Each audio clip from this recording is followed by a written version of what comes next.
So hello guys, welcome back again in this video. So इस video में हम NCERT class 10th math का जो चैप्टर 10 है उसका जो एक्सरसाइज 10.1 है उस एक्सरसाइज 10.1 के सारे क्वेश्चन सॉल्व करेंगे। सो इसमें जो भी कॉन्सेप्ट है ये सर्कल के टेंजेंट से रिलेटेड है।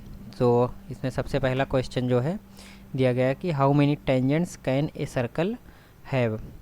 सो सर्कल में जो मतलब कितने टेंजेंट्स पॉसिबल हैं, तो बहुत इन्फाइनाइटली मेनी क्या कहते हैं टेंजेंट्स पॉसिबल है। क्यों? क्योंकि ये सर्कल है, राइट। अब सर्कल में हमें पता है कि बहुत सारे पॉइंट्स का कलेक्शन होता है जो कि एक फिक्स पॉइंट से इक्वल डिस्टेंस पे हो। तो हर एक पॉइंट पे जितने भी मल्टीपल इनफाइनाइट पॉइंट हैं सारे पॉइंट पे एक टेंजेंट ऐसे हर एक मतलब बहुत सारे टेंजेंट ऐसे पॉसिबल है हर, है ना। तो एक सर्कल पे हम इनफाइनाइटली मेनी टेंजेंट्स ड्रॉ कर सकते हैं।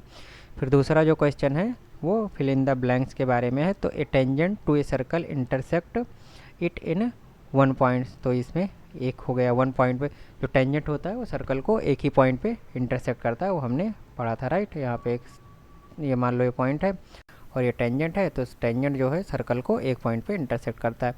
ए line intersecting a circle in two point is called a secant. तो दो पॉइंट पे हमने पढ़ा था कि सर्कल को अगर दो पॉइंट पे कोई लाइन इंटरसेक्ट करती है तो वो लाइन वो सर्कल का सेकेंड कहलाती है। तो ये हो गया। A circle can have parallel tangent two at most. तो a circle can have two, दो पैरेलल टेंजेंट एट मोस्ट हो सकते हैं, क्योंकि हमने ये पढ़ा था कि दो मतलब एक लाइन है, इस लाइन के पैरेलल दो टेंजेंट पॉसिबल है ना। तो ये टेंजेंट और ये टेंजेंट, दो टेंजेंट मैक्सिमम पॉसिबल था। तो ये हो गया यहाँ पे इसका आंसर। तो the common point of a tangent to a circle and a circle. तो जो टेंजेंट होता है और सर्कल टेंजेंट, तो वो जो कॉमन पॉइंट होता है उसको हम क्या बोलते हैं? पॉइंट ऑफ कांटेक्ट बोलते हैं। ओके, तो ये हो जाएगा पॉइंट ऑफ कांटेक्ट हो जाएगा। तो ये सेकंड क्वेश्चन के बारे में हो गया। ओके, फिर जो थर्ड क्वेश्चन है, थर्ड पार्ट मतलब थर्ड क्वेश्चन, इसको हम आगे इसमें सॉल्व करते हैं। ओके, सो इसमें हम आगे चलते हैं क्वेश्चन नंबर 3। तो क्वेश्चन नंबर 3 में अगर आप देखोगे तो क्वेश्चन नंबर थर्ड में दिया गया है कि a tangent P Q at point P of a circle of radius 5 centimetre, right. So एक सर्कल है जिसका कि रेडियस क्या है 5 सेंटीमीटर का, इसका रेडियस दिया गया है और टेंजेंट पी क्यू है at point P of the circle. तो ये पॉइंट पी है और यहाँ से जो एक टेंजेंट है पी क्यू, ये एक टेंजेंट है पी क्यू, राइट। तो ये पी क्यू टेंजेंट हो गया। Meets a line through the centre O. तो जो सेंटर ओ है वहाँ से जो टेंजेंट पी क्यू है वो सेंटर ओ से एक लाइन के थ्रू मीट होता है। ओके, तो ये दिया गया है the tangent P Q at a point P of the circle of radius 5 meet a line through the centre O at point Q. तो सेंटर ओ से एक लाइन जो पास होती है वो टेंजेंट को पॉइंट क्यू पे मीट करता है, ऐसा दिया गया। सो दैट ओ क्यू, तो ओ क्यू ये जो है 12 सेंटीमीटर दिया गया है। हमें पी क्यू जो टेंजेंट है उसकी लेंथ है ये निकालनी है।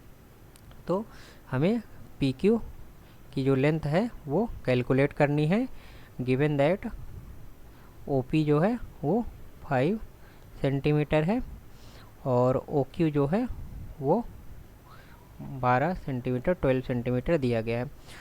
तो हमें थ्योरम 10.1 से हमें पता है, फ्रॉम थ्योरम 10.1। तो यहाँ पे जो जैसे मैं थ्योरम 10.1 लिखता हूँ तो आपको एग्जाम में ऐसे थ्योरम मतलब 10.1, 9.2, 4.3 ऐसे आपको नहीं लिखना है। क्यों नहीं लिखना है? क्योंकि एग्जामिनर को तो ये थोड़ी ना पता कि ये थ्योरम क्या है। आपको स्टेटमेंट आप ऐसा लिख सकते हो, from theorem 10.1 which states that the radius and tangents are perpendicular, है ना। तो रेडियस टेंजेंट के परपेंडिकुलर होता है, ये दिया गया। Which states that radius is perpendicular to tangent, है ना।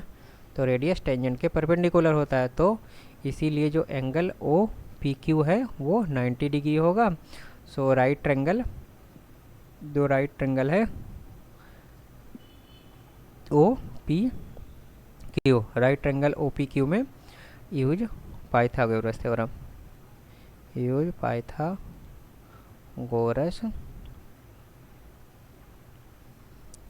Pythagoras theorem. तो पाइथागोरस थ्योरम इसमें निकालोगे तो इसमें अब पाइथागोरस थ्योरम लगाओगे तो आप तो ये परपेंडिकुलर वाला मतलब ये 90 डिग्री एंगल हो गया, तो ये ओ पी क्या है, ओ क्यू क्या है, ये हाइपोटेनस हो गया, और ये ओ पी क्या है वो बेस मान लो।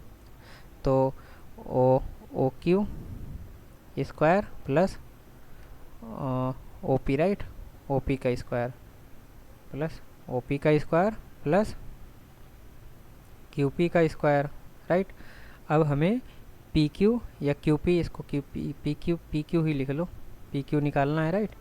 तो पी क्यू हमें निकालना है तो इसको पी क्यू ही लिख लिया, क्यू पी और पी क्यू मतलब सेम ही है।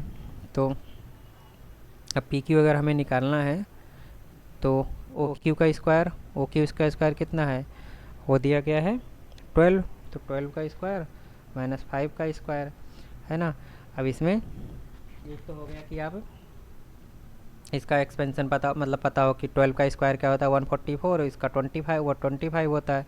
तो यहाँ से 14 में से 14 में से 5 गई 9, और 13 में से 2 गई 11, तो 119 हो गया। तो पी क्यू 11 मतलब अंडर रूट 119 हो जाएगा, तो यही आंसर हो जाएगा।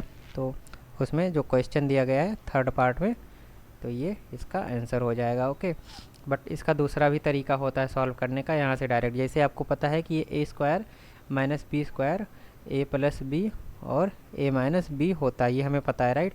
तो ये एल्जेब्रिक आइडेंटिटी यूज करके आप इसको इक्वल आसानी से सॉल्व कर सकते हैं। तो कैसे, तो ये 12 प्लस 5 हो जाएगा प्लस, तो 12 प्लस 5 लिख लिया और 12 माइनस 5 लिख दिया, अगर आपको एक्सपेंशन नहीं पता है, मतलब इसका स्क्वायर नहीं पता है तो ये 17 हो जाएगा, और ये 12 में से 5 गए कितना बचा 7 बचा, तो 17 7 9 और 7 1 के 7 मतलब 49 हो, तो 7 1 के 7 4 11, तो ये यहाँ से भी वही आ जाएगा।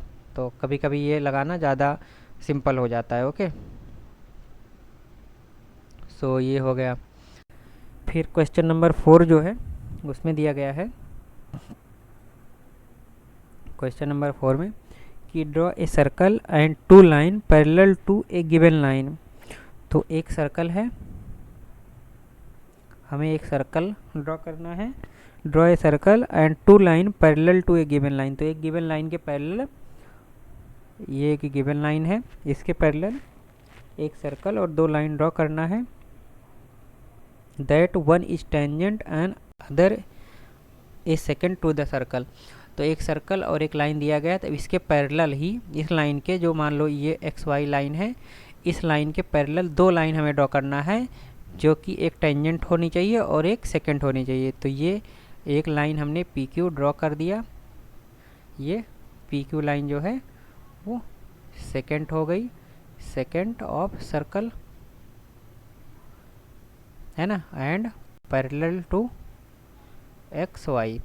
और यहाँ पे एक पैरेलल लाइन ऐसे ड्रॉ कर दो जो कि पी क्यू है गया, तो ये एम एन मान लो, राइट, ये एम एन, तो एम एन क्या है, ये टेंजेंट हो जाएगी, tangent of circle and parallel to X Y. तो एक्स वाई के पैरेलल और सर्कल के टेंजेंट, ये एम एन लाइन हो गई, और पी क्यू जो है वो एक्स वाई के पैरेलल और सेकेंड ऑफ द सर्कल वो हो गई। तो ये ड्रॉ हो गया। सो ये क्वेश्चन में मतलब इस चैप्टर में 4 ही क्वेश्चन थे, तो ये चारों क्वेश्चन हमने समझा।